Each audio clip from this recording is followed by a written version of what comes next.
thinking to ourselves, boy, I want to be a great dad, I want to be a great mom, I want to be involved, I want to be connected, I want to confront the right issues in my kids' life, I want to have solid, well thought out boundaries for my kids, I don't want to exasperate them. And then we realize how hard that is. With the busyness of life and the distractions around us, and we begin to doubt. We think, I can't do this. I'm a useless parent.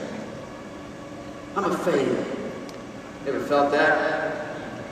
That's the time to fix your eyes on Jesus and hold on to your faith. Sometimes we dream of having a spiritual impact on those around us, at our workplace, or having tons of visitors out of Bible talk, conversions of our family members. But then we see the wind and the waves and the hard work and the perseverance and how many unopened people you've got to meet before you find that open one. And we doubt and we quit. We have enough faith to get out of the boat, but we don't have enough faith to sustain us to the end. You know, it's easy 2,000 years later to be critical of Peter, isn't it? But why didn't you doubt? You were walking on water with the Son of God right there.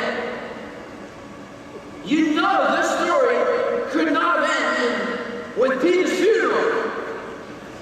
I mean, there's no way that the next few verses of the Bible would be, and Peter got out of the boat and sank like a stone to the bottom of the Galilee Sea. The funeral was held in Capernaum, where Jesus began his search for another replacement apostle. I mean, you know that wasn't going to happen. But isn't it that we can be just like Peter ourselves? We have enough faith to get out of the boat, but not enough faith to complete the walk that God has called us on.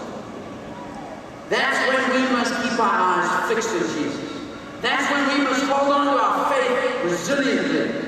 That's when we must believe with all our hearts on the mount of the Lord, it'll be provided. Matthew chapter 8.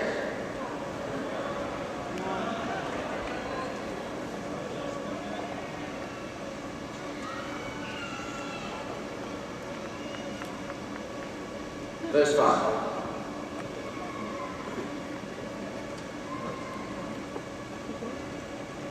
It says, when Jesus had entered Capernaum, a centurion came to him, asking for help. Lord, he said, my servant lies alone, paralyzed and in terrible suffering.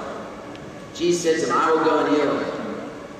The centurion replied, Lord, I do not deserve to have you come under my roof. Just say the word, and my servant will be healed. For I myself am a man under authority, of soldiers under me. I tell this one, go, and he goes. I tell that one, come, and he comes. I say to my servant, do this, does it. When Jesus heard this, he was astonished and said to the people following, I tell you the truth, I have not found anyone in Israel with such great faith.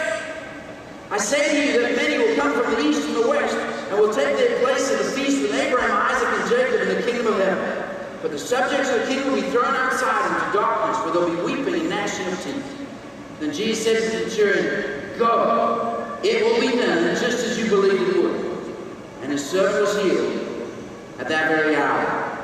Jesus, of course, enters Capernaum. The centurion comes up to him in verse 6 and says, listen, my servant is at home, paralyzed and in terrible suffering. Jesus says to him, I will come and heal him.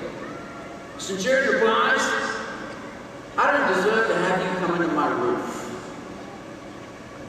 I understand authority. Just say the word, and I believe that my servant will be healed. Jesus was astonished. That didn't happen very often. And he says, I tell you the truth, I have not found anyone in Israel with such great faith. I mean, he put the faith meter on this guy and the needle just about jumped out of the chart. He was like, wow. And yet the centurion had every reason to have little or no faith. He was a Gentile and an invader of the Holy Land. Why would the God of the Jews be interested in his problems? He had blood on his hands. Centurions weren't librarians. He could easily have felt, I don't deserve to have God listen to me. He had every reason to lack faith. Yet in spite of this, he still believed. Indeed, he had great faith, the greatest in all of Israel. And Jesus concludes his interaction by saying in verse 13, go, it'll be done, just as you believed it would. Faith is a very powerful thing, isn't it? I love South Africa. I love the country that I'm from. It's an amazing country. But we have many problems, like every country does. We have a very high HIV and AIDS problem. And many parents are dying and leaving their children without parents. What we have is we have tens of thousands of child-headed households where teenage children are now raising the little children in the home. And so what's happened is Hope Worldwide, in partnership with the Johannesburg Church, we have a program called the Shield Program. And what we do is every Bible talk in the church adopts one of these child-headed households. And the picture that's going to come up on the screen right now is a picture of a guy called Vincent. Vincent's dad died when he was 8. When he was 12, his mom got so sick she had to leave and go somewhere else, and left him alone in his little house that you can see there. For 4 years, Vincent lived alone in this house. But Vincent never lost hope that God had a plan for his life. And one day, one of the Bible talks in the Johannesburg Church found Vincent. And they adopted him, and they helped him with his schooling, and they took him out to an education program that we have for extracurricular education at one of the universities that we have a partnership with. And the local university was so impressed with Vincent that when he finished high school, they gave him a full scholarship to university.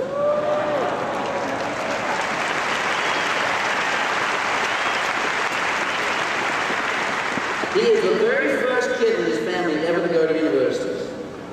But even better than that, Vincent was blown away by the love of the disciples in the Johannesburg Church. And he came out and he studied the Bible. And 6 months ago, Vincent got baptized into Christ.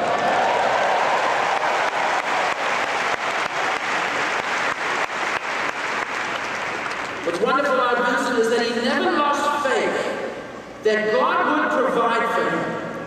And now he has many fathers and many mothers and many brothers and sisters in Christ. Because on the mountain of the Lord, it was provided. Let's close up tonight. Where is your faith level this evening? If Jesus could hook his faith meter up to you tonight, where would it register? You know what's fascinating about these interactions that Jesus has through the Gospels with people is that when he finds people of great faith, he commends them. When he sees people lacking faith, he actually doesn't give a formula for how to fix it. He doesn't go and say, well, what you need to do is read your Bible an hour a day, and you need to pray some more, spend some more time with people of faith, and hope their faith rubs off on you. He doesn't do that. He simply questions their lack of faith. Why are you doubting? Have faith in God. It's not complicated. Because Jesus understands, and this is the key for tonight, faith is a decision. Just like we decide to doubt, we decide to believe. Yes. It is a decision. And so, church, let it be said of us tonight that we choose to believe in God.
to bring this mountaintop experience back home and make an impact. And let us know, and let us continue to have the spirit of celebration throughout this conference. Amen.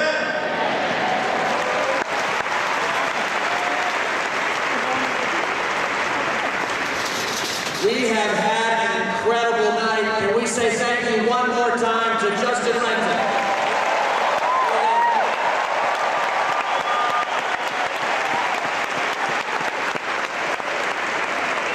We have over an hour and a half of light outside. So we're going to be able to get on back to the downtown here. We're going to have some time, but I don't want you to just enjoy our beautiful city. Please take some time. Talk about this message. Are you going to live by faith, or are you going to live by fear? And if you remove fear from the equation, what's that going to mean spiritually for you? Let's think about that tonight. How are we going to be different if we take fear out of the equation? Thank you so much, Justin. We're off to a great, great start.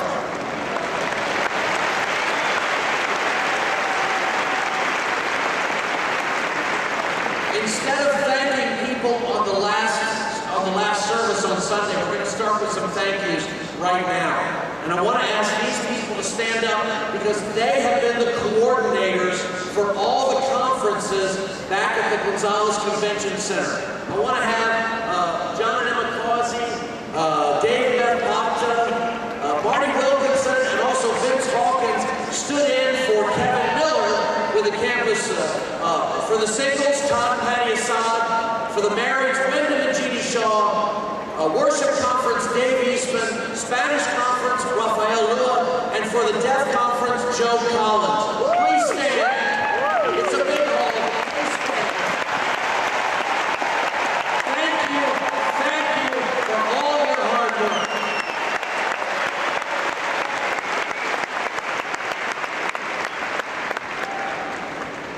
Of course, we're going to have some announcements. Buses are